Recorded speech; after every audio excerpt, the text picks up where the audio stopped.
Hey, good morning, Dan. Um, it's just, oh gosh, let's see.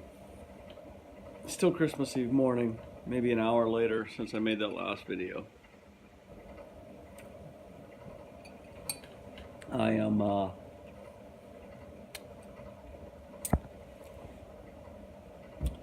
in Kehrwieders, the cafe, where I met the woman who roasts coffee. So this is the cafe itself. I've made, I think, a video or two down here before. This is the very back room.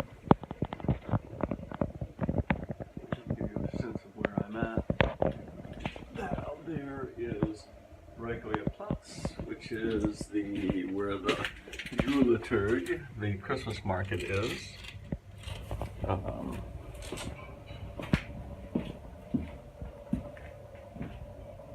And I am in the actual espresso bars in through there. And I'm the only one here right now, which is actually kind of nice, which is actually why I'm making this video. I wanted to talk about, I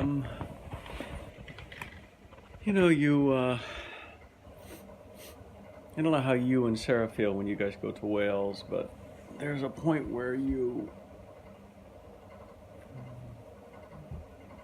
don't want to see other Americans, which perhaps is a bit unfair given the fact that we are Americans.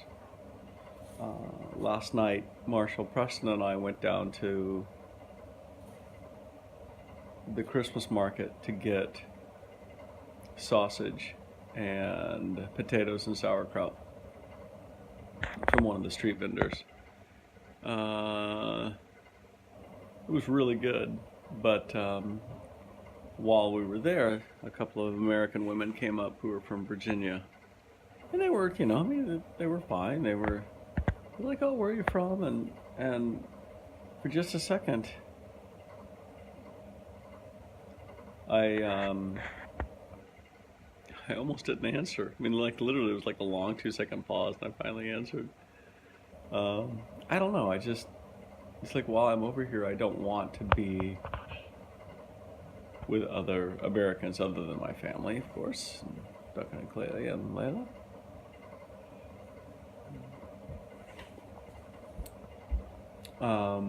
But I really feel the fact that I don't speak the language. And it's hard to get to know the people without speaking the language. And it's not that you don't get some sense of who they are. And the more you're around them, the more they'll talk to you.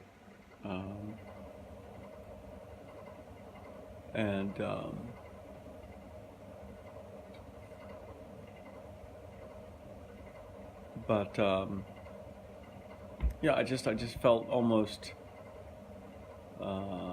standoffish yesterday about that.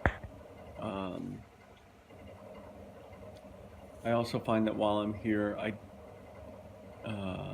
I don't really want to be in the thought process of Mugby. It's hard not to walk around this shop and look and think, oh, I could do that, or I could do that, or I could do that.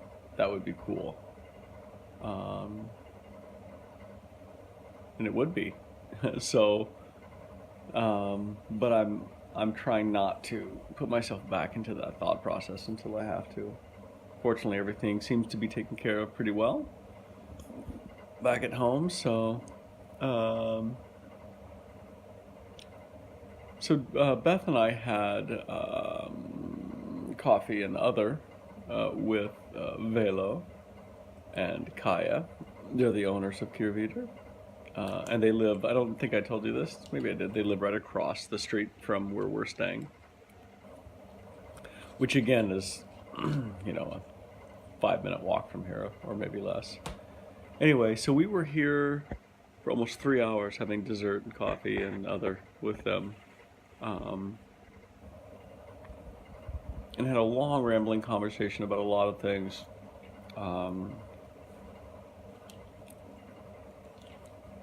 They have definite feelings about immigration here, as you can imagine.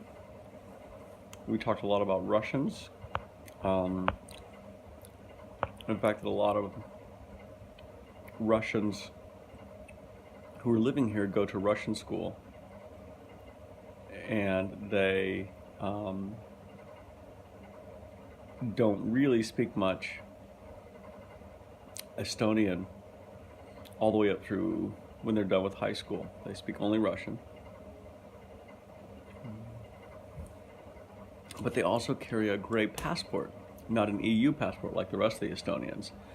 And the gray passport does not allow them to travel freely throughout the EU like an EU member would. But it does allow them to travel into Russia. So it's interesting. There's definitely a sense that, at least from Velo, that, you know, what would it take for Putin to come in and protect his people? Although at least Estonia is a NATO member and an EU member, so that helps.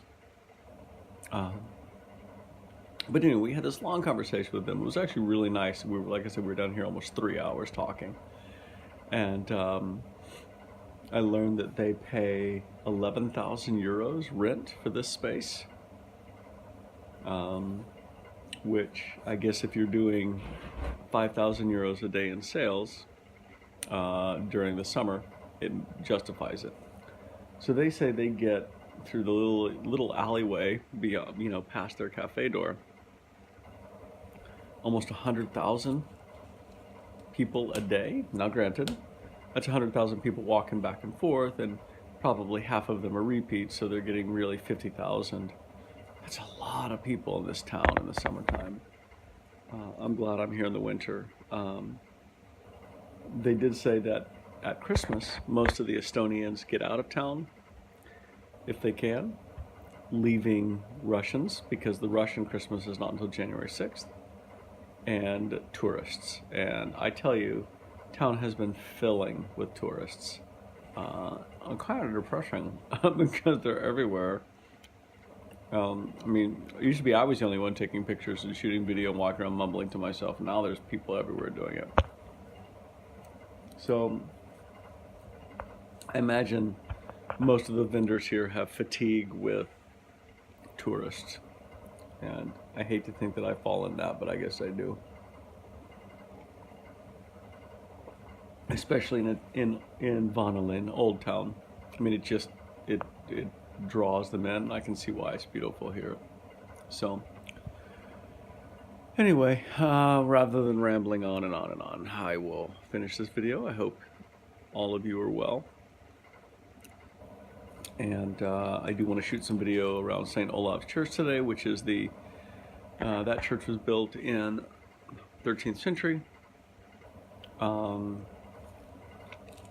in honor and named in honor of King Olaf of like 10th century king, Swedish king. Was he Swedish or was he Danish? He was Swedish, I think. Anyway, eventually St. Olaf, which of course is what St. Olaf University is named after, St. Olaf College in Minnesota.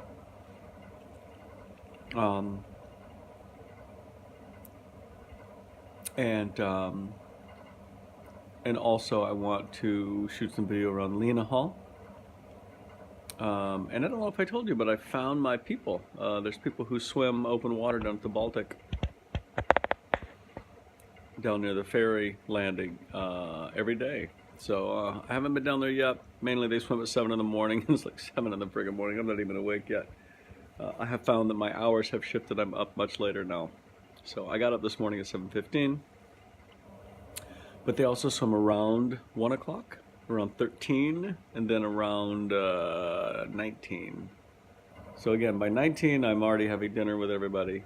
So I'll try to go down at 1 o'clock today and see what I can swing. Hope you're well. Merry Christmas to you. And talk to you later.